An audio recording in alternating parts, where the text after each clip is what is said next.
Hello, everybody. Kirk Spano here, Investing 2020s. I hope that you have been reading the articles that I've been putting out and that I think are pretty spot on. Put out the Global Trends ETF report, which about half of that will get put into the quarterly outlook here in the next several days. I was reading Forest for the Trees this weekend, and we haven't really visited this in a while. And I just want to kind of give you somebody else's perspective, because then you'll be able to compare it to mine and see where the divergences occur and where the convergences occur. I've told you that I think that QQQ still has some downside. I've told you that TLT still has a little bit of downside, and the two are connected, right? Bond market, stock market are connected. We have to figure out where these bottoming spots are. One of the things that's been going on in the treasury market is that the banks have been a little bit squeezed because their reserve requirements have been getting pushed higher, correct? So they haven't been as big in the bond market as they would normally be. Well, Forest for the Trees has been narrating a story, and I know a few of you were able to buy this back when it was only $99 a year. Now it's $99 a month. And the story that they're telling is one that the drums keep getting beaten on it over and over and over again. I keep telling you that it's not a big deal. I hope you believe me, because I just keep getting proven to be right every single time that we think we're at a point that debt is going to crush us. It doesn't. It's because we are nowhere near our borrowing capacity as a nation, not anywhere close. We can borrow 6, 7, 8, 10 times more money if we had to. We never will, but we could. And that's what these debt zealots, these people pounding the table all the time about debt's going to crush us, the end is near, blah, blah, blah, blah, blah, right? You might as well put the people who say the end is near because of debt with a big sandwich board around their neck, right next to the same ones that say the end is near, it's the second coming and God's going to destroy us all. You might as well put them on the same street corner, because they've both been wrong for so long that it kind of makes you think they might be wrong forever. In any case, he talks about the things that he thinks are the most interesting. And I'll put this PDF report either in the chats if I can get them condensed enough, or I might have to bury them into an article. Either way, I'll give you this particular report because I think it has context to this TLT trade that we talked about last week. Remember, bad banks will push rates lower in 2024, and there's something else, but he basically agrees with that. In this article, he talks about how quantitative easing is coming back. What did I say last week? I said they'll do quantitative tightening in one pocket and quantitative easing on the other pocket. They're going to pick and choose winners by where they are taking money from and where they're putting money to. If they're doing quantitative tightening on the one side, who is that impacting? And if they're doing quantitative easing on the other side, who is that impacting? I'll tell you right now, what's coming is a washout in hedge funds that are playing in the treasury market. So in this article, he describes how that works. Essentially, the banks have been a little bit less active in the treasury market, and that has cut back on liquidity. And we heard that story a year or two ago. Well, in the last couple of years, and in going as far back as 2018 and 19, the hedge funds have started to participate in the treasury market by borrowing on both sides of the equation, the futures and in the real market. And they borrow money to buy futures, and then they turn around and they sell actual treasuries in the treasury market. And they're providing liquidity that wasn't there before. Here's the problem, because that in and of itself, there's not much wrong with that. The problem is that they are levering up 50 times, 100 times, 150 times, 200 times. They are taking leverage at 50 to 200 times. Think that through. That means that they are affecting $100 with only $2, if that's 50 to 1. Or at 200 to 1, they are affecting $100 with 50 cents. What happens if there's a margin call on $100 and They are told, well, you need to come up with $20. Well, we only have 50 cents or $2 skin in the game. Yeah, but you owe $20. What would happen? Now I had a whole bunch of zeros. It's a potentially financial crisis type of problem, especially given that the U.S. Treasury market, which is about $25 trillion, biggest market in the world. What if they successfully blow that up? And I almost wonder if some of them just don't give a shit if they blow it up. As long as they're collecting their fees today and they get rich individually, they don't care if their company blows up because corporate bankruptcy. Who cares? I'm still rich. Who cares if that company goes away? That's the problem with bankruptcy, is the accountability of individuals acting as bad actors has never fully been addressed by the U.S. Bankruptcy Code, the Criminal Code, or the bankruptcy judges. There's a lot of people who don't behave rationally or ethically, and really not even legally, that end up in bankruptcy. But because nobody challenges it and the bankruptcy judges don't really have the stones, or really maybe they don't have the jurisdiction to push anything at the criminal level, people get away with using corporations to shield malbehavior over and over again. It happened in the financial crisis, and it's happening right now. And that is why there's going to be an event, I think, in the first half of next year. And that event will cause the Federal Reserve to have to bail. And I think the bailing is going to be different than what everybody thinks it's going to be. Everybody thinks it's a blanket bailing out. But as we saw with these first banks that went down, the Federal Reserve didn't bail out the shareholders, the bondholders, or the executives, only the depositors. Well, if the U.S. Treasury market is primarily run by the banks and now the hedge funds, and there's foreign investors too. Foreign investors used to fund our entire deficit, and now it's a little bit below half, up from about a third. So that actually has ticked up recently. But if the Federal Reserve has to come to the rescue because there's a leverage problem in the Treasury market, because the hedge funds aren't playing as responsibly as the banks, who are a little tight right now because of reserve requirements and higher interest rates and a jammed up real estate market, who is the Federal Reserve going to send money to? In that event, I would say the priority is this: the banks, then the foreigners, and then the hedge funds. And I don't think there will be much left for the hedge funds. I think the banks get extra capital to step in where the hedge funds were.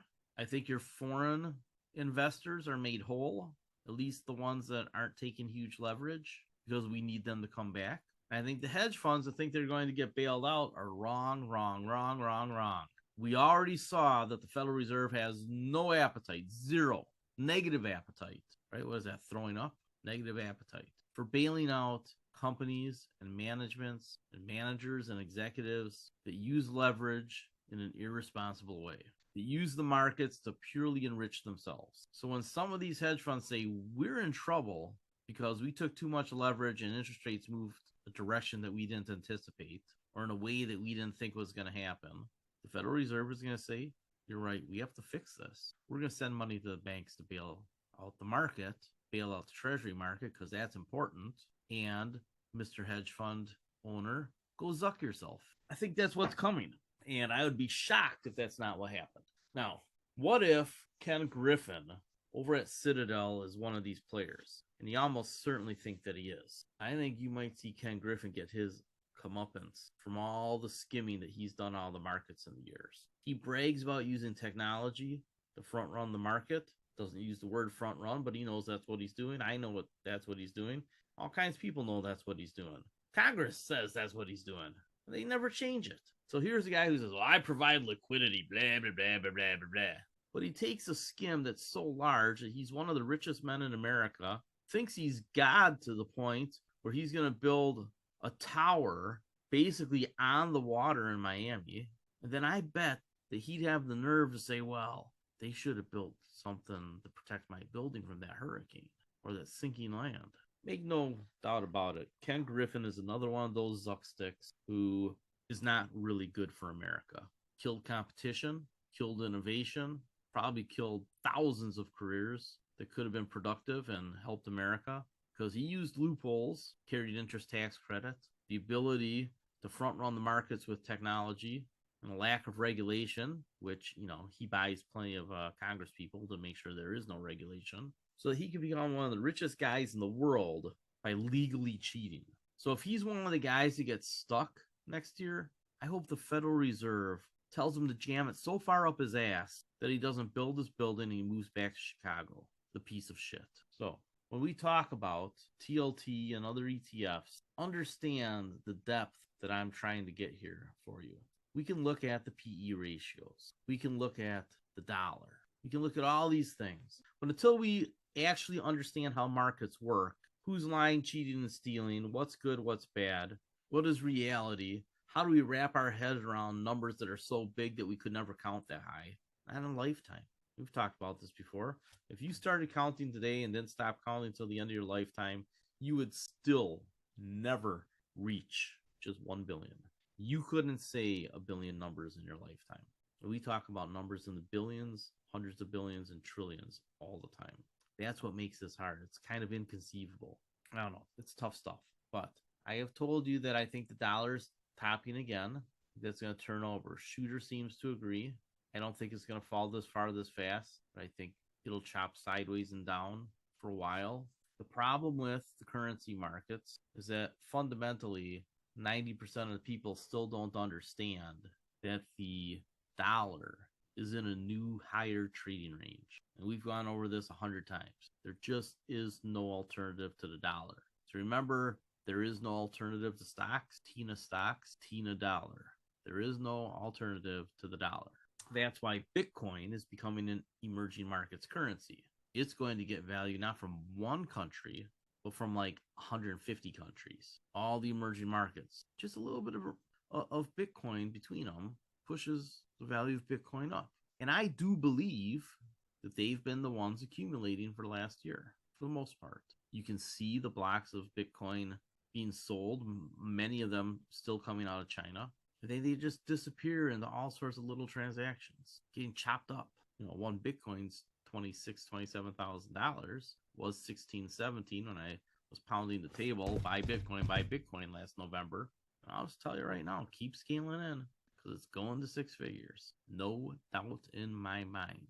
It is going to six figures. It's going to become the emerging markets dollar hedge and China hedge and Russia hedge and Saudi Arabia hedge. And all the other assholes that beat up on emerging markets. There's some good books out there about emerging markets, and I still tell you to read Confessions of an Economic Hitman to color your view of how the imperial nations have treated emerging markets for the last 100 years plus, couple hundred years really since the 1600s. That's a long time.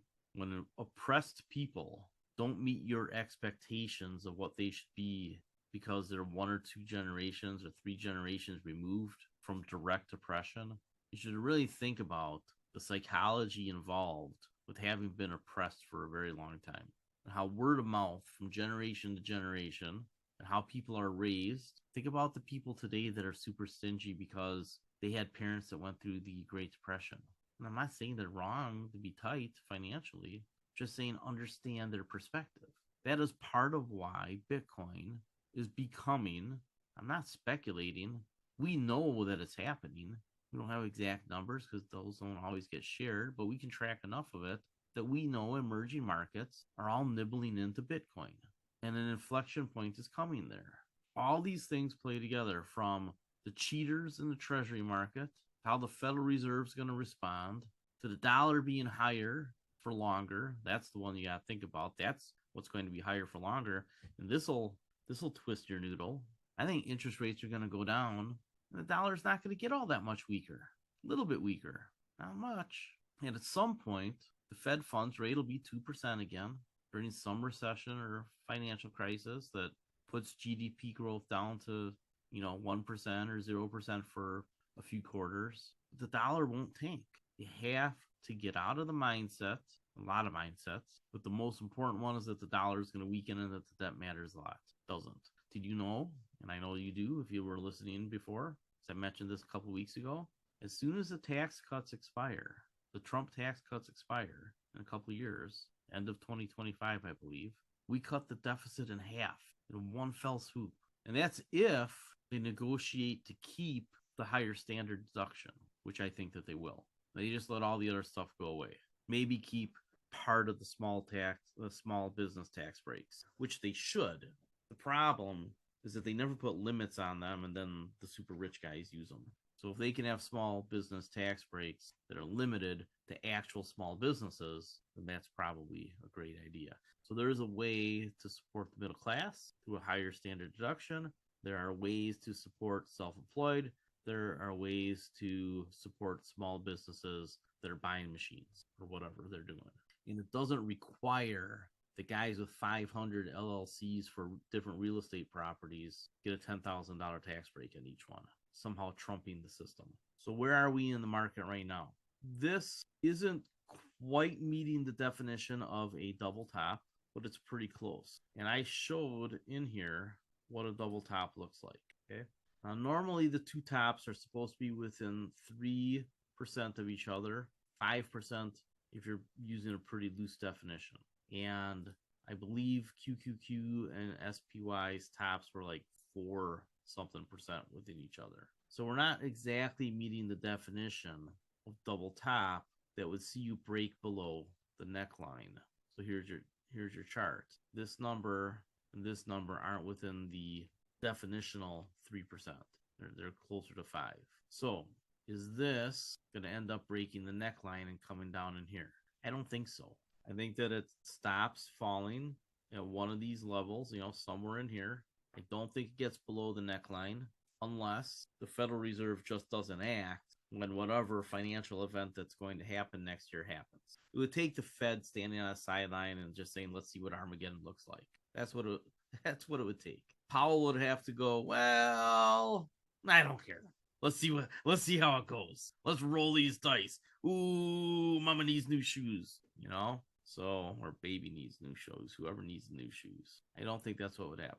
I think that if new money doesn't come in at some of these technical support levels, eventually you do see Jay Powell to the rescue, which is what I talked about last week. And it's going to be a different type. It's not going to be blanket. It's going to be directed. He's going to let the hedge funds blow themselves up. He's going to reinforce the banks because that's his job. The banks own him. Remember, the banks own him. So who's he going to help? The banks or the hedge funds? Let you think that one through for a minute. I bet you come up with the right answer. Federal Reserve is owned by the big banks. Who is the Federal Reserve going to help? So he may continue quantitative tightening, shrinking the Fed balance sheet over there, but really just moving money, a shell game of monetary epic proportions, and sticking it with the banks. So what happens when he gives the banks a whole bunch of money? They lend it out, and some of it flows into the stock market. Stock prices go up. So any explosion next year will be met with a shift of money from one pocket to the other pocket. And the beneficiaries will be the banks and the stock market. Treasury market will be healed too. So yes, we are looking to find spots in here to buy. Now, we know that the first quarter of the year is generally the weakest quarter for the economy. So all these people that want to yell and scream recession, that's when they'll be doing it in the first quarter. And maybe we'll have 2 down quarters. Maybe. I don't think so. The manufacturing numbers came in this morning positive, like a big jump. I was talking to a tool and die maker, guy that owns a tool and die making company, small one, $500,000, $1 million a year profits, nothing huge. And he said that they went from 3 shifts to 2 shifts, and it's mainly because they don't have enough skilled labor. But they were still doing almost as much work. But orders had slowed down, so the backlog was gone. But he thinks that orders just started to pick up again. And he said, I think that people just ordered so much stuff in 2021 and 2022 because they were scared of what happened during COVID. And I think they've just been working off their inventory this year. Well, gee whiz. It's like he was watching Bloomberg.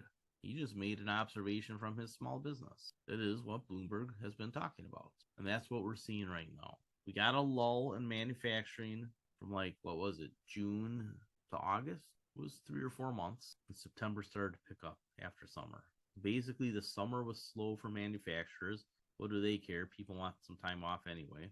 Even the managers and the owners want some time off, or at least de-stress a little bit. And now orders are starting to pick up, and I believe that will continue into the end of the year because inventories have flattened out. We've seen those numbers too. So as companies get to normal, and remember, there's 500,000 people who just got work visas. The goal here is start matching people looking for jobs to the open jobs, because that's been a slow process. I'll tell you what, if you can work a CNC machine, you can go out and make $30 to $40 an hour. Milwaukee Tool, I believe they're starting to experience people at like 48. This little small company lost a guy that was making 38 to Milwaukee Tool. So when you take a look at what's going on in the economy, there really isn't much weakness. They're shifting, there's skills matching, and it's a slow grind. You take a look at the UAW strike, and basically they're asking $4 billion more dollars from, I think it was GM or something. This is the example. All the wages and benefits that they want, well, adds up to about $4 billion over 4 years. What was GM's profit last year? Someone look it up. What was GM's profit last year? Do I have to look it up? GM earnings, $44 billion in revenue. Earnings per share, $1.83. $1.83. How many shares outstanding? About a billion, right? So anybody, and I've seen some idiots on InstaScam and X Twitter, whatever it's called, talk about how these guys at the unions are just over the top. And then I point out, well, are you so sure about that?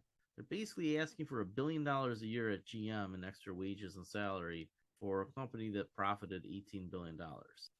Where executive compensation, when you take the entire board and upper management, happens to be in the hundreds of millions. CEO getting 30 million. So if you can argue that those executive teams are worth that kind of money, isn't it pretty reasonable to think that the people working the machines and building the products probably deserve a little bit more of the profit that they're helping generate? That's the good inflation in the economy. Interestingly, almost everything else is going down in price or staying the same. Food has leveled off. Houses have leveled off. Most commodities have been falling in price. Lithium crashed. Why? The reason I told you it was going to crash a couple years ago is that there's no shortage of lithium. Once they bring a couple mines on, there's a ton of it. And the technology would make the batteries need half as much. They'd be twice as efficient. And that's exactly what happened. So keep your eye on the ball and get over the negativity and understand. Bullet point. The United States is hugely strong. Bullet point. We're not anywhere close to our borrowing capacity. We do not have a debt crisis. Bullet point. The dollar ain't going to crash. It's been going up for over a decade, and now it's in a higher trading range. Bullet point. Interest rates probably drop a little bit next year because something bad is going to happen because these hedge funds are leveraging up like idiots again. Parentheses, let's hope it's Ken Griffin's ass. Parentheses. Small caps are unbelievably undervalued. Been going on a while now. I know it gets tiresome, and I know you throw in the towel. But look, small caps have a price to earnings ratio of 12. It's supposed to be in the upper teens. That means the small caps can go up 50% just to get up to fair value as a group.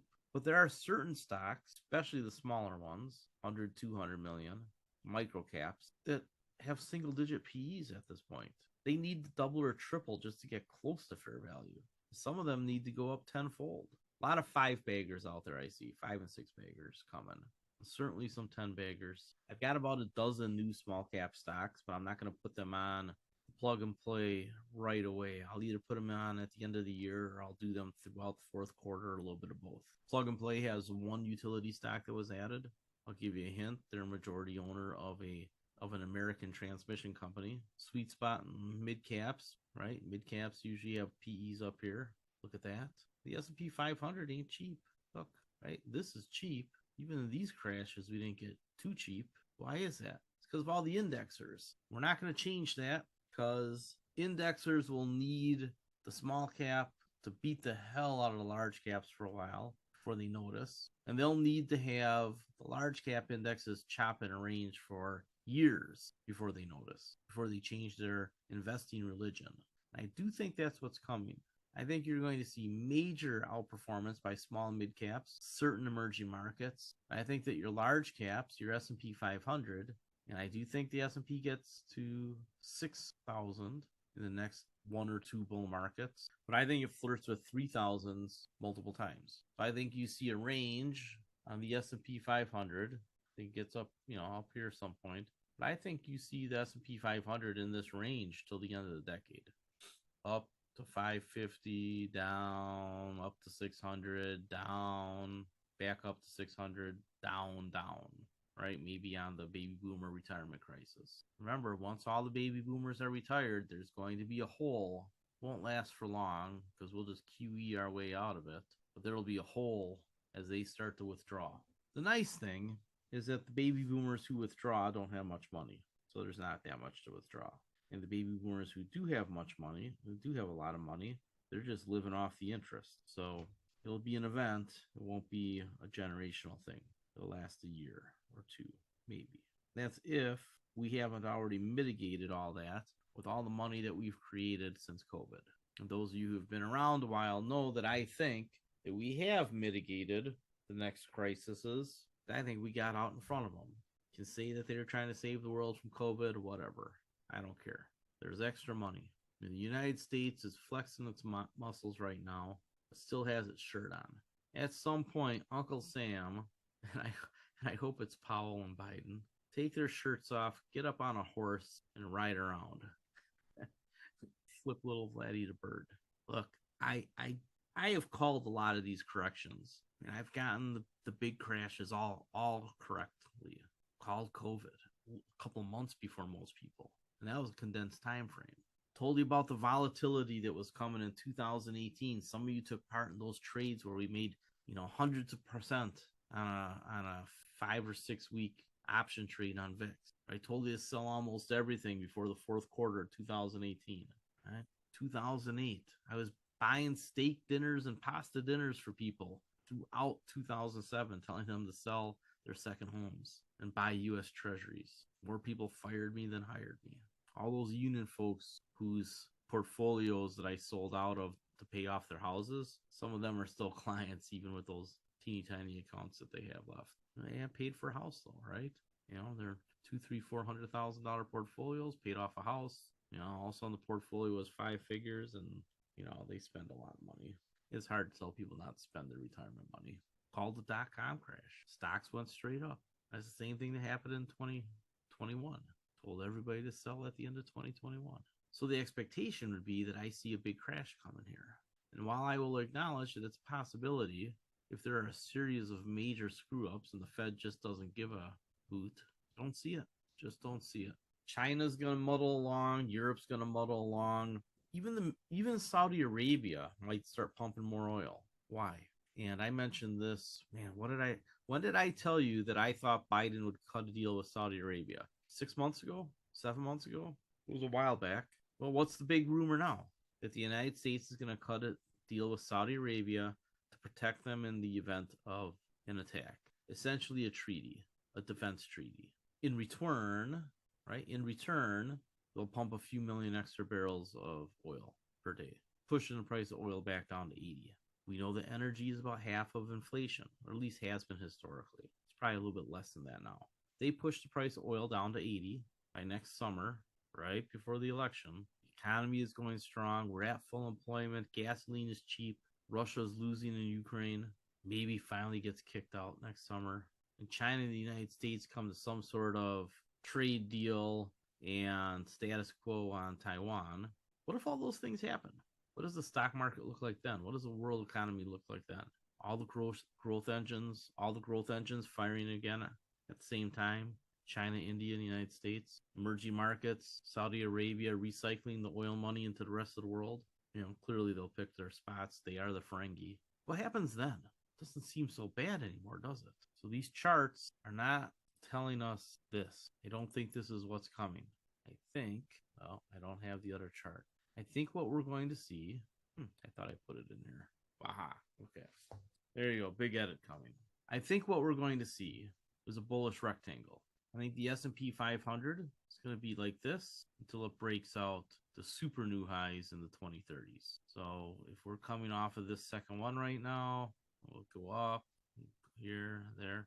But I think we might even have more than that. Might be a 9 waiver. Those happen. I don't think we see Armageddon. I just think you get a tighter and tighter trading range until it breaks out. Or you get that one last blow off bottom, right? Where each of these are higher until you get one that's lower and it matches this one again.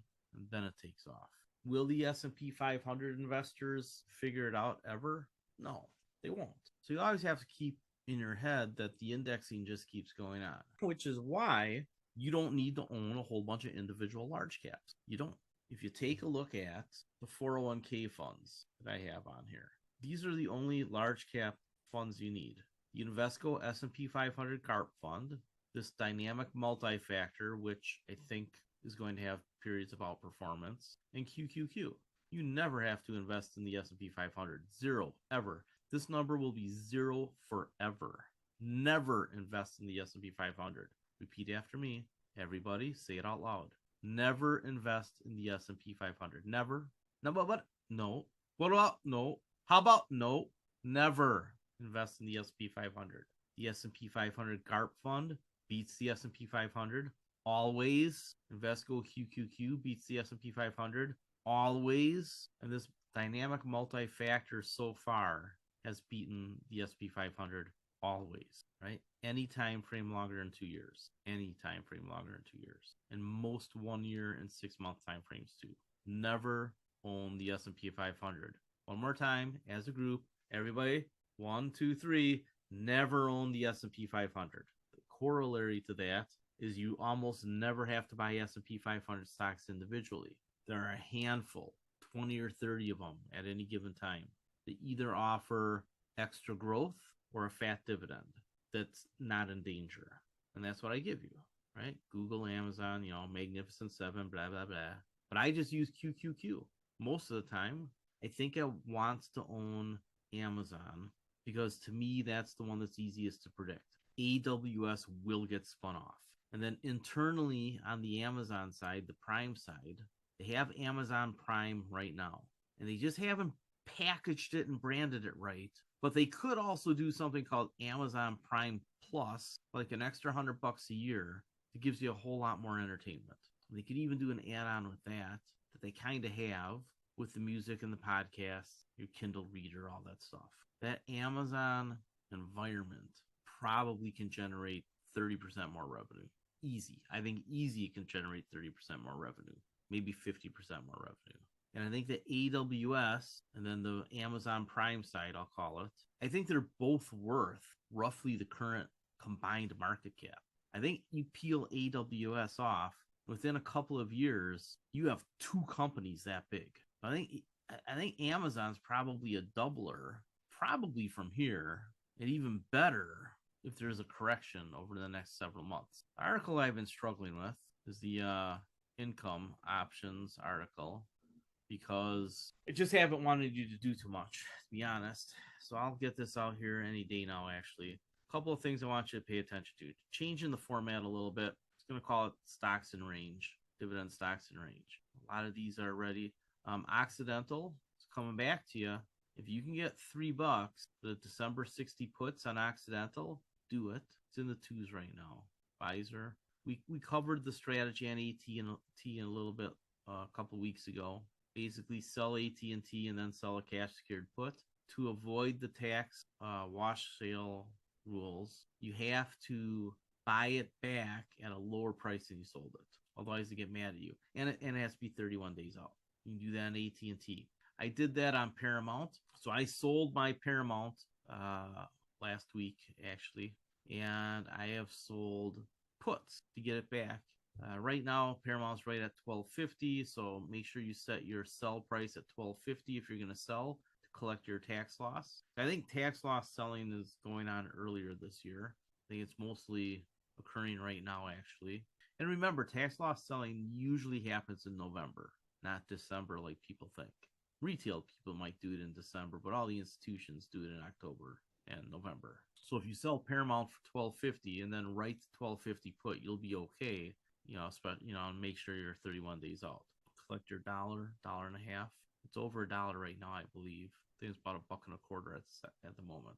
I will tell you, Paramount is wildly undervalued, mainly because everybody hates the people over there, right? That's just what's going on. And at some point, I think Apple makes a bid for this. I can't in my head find a reason for them to be independent in the next year or two. And Apple is clearly the buyer that makes sense. I mean, if Apple got everything that CBS and Paramount and it's just I think that this would be perfect for that. They just seem to fit together. Paramount and Apple just seem like they make sense. Sherry Redstone could get paid out in cash and a whole bunch of Apple shares. And then she just go about, riding her broom or whatever it is she does in her spare time. The clean energy ETFs, all you should be looking at these to sell puts right now. Right now. Like, so this week I'll get this up. But clean energy is just beat the hell. If you take a look at PBW, it's 30. It's insanity. It's got a yield of 4.86%. If you're a retiree and you want exposure to clean energy, this is the one. This is the one. And these companies aren't like not making money. Between what they make and their growth rates and the tax incentives now, this is set for a huge inflection. And it's going to get something like this eventually. So I think you're looking at a triple over the next 5, 6, 7 years at least, plus a big fat dividend. This is the one you want. And it's equal weighted. So like one big position can't blow it up, right? It's very equal weighted. It's called modified equal weighted. So it's not like Q Clean, which all the money is in about 10 stocks, right? 10 holdings, over half. Now, the neat thing about Q Clean is that as Tesla and Albemarle and a couple others get the crap beat out of them, it becomes pretty attractive. And I'll tell you, I like the whole basket. They're not a company here I don't like. And Rivian is suddenly becoming pretty interesting. Looks like they're going to be profitable. Somehow Rivian, and I've been watching it because I've been wondering about it. Somehow Rivian has captured the American imagination. I think that Ford and Amazon screwed up by letting this one go. They should have stuck it out with these guys. They should have seen that the brand had something, right? Because that's their job. They're supposed to know that. So this is a good little basket too for the large caps if you can get it at the right price. And it's close. It's close, right? Relative to the S&P 500, it's back even with it. So sometime this quarter, probably want to buy this one. All right, let's call that a day. I, in interest of my health, have more health to go take care of today. All right, so I will get these rest of these articles up to you. The Brewers are in the playoffs, and I'm going to make a prediction. I predict that there will be tailgating on Wednesday at my house. You're all invited. If you can find me, I'll have bratwurst and hot dogs and hamburgers and potato salad and apple pie and probably a Ford out in the parking lot, something like that. But here's my Brewers prediction. They will get to the National League Championship Series against the Braves. I'm going to go with that. The Brewers will beat Arizona. Brewers will beat the Dodgers. And then they will play in the National League Championship Series against the Braves. And I'll just leave it at that. I don't want to jinx anything. I'm just going to say they're going to get to that point. We'll see what happens after that. All right. Lots to come. Look at the big picture. Be positive. Think about what happens if things go right, if the Fed does the right thing, if the United States really is as strong as I say we are, if China really doesn't want World War III, if Saudi Arabia really just wants protection in return for oil, all those things could happen. All in the context of the hedge funds blowing up the treasury market for a week or two.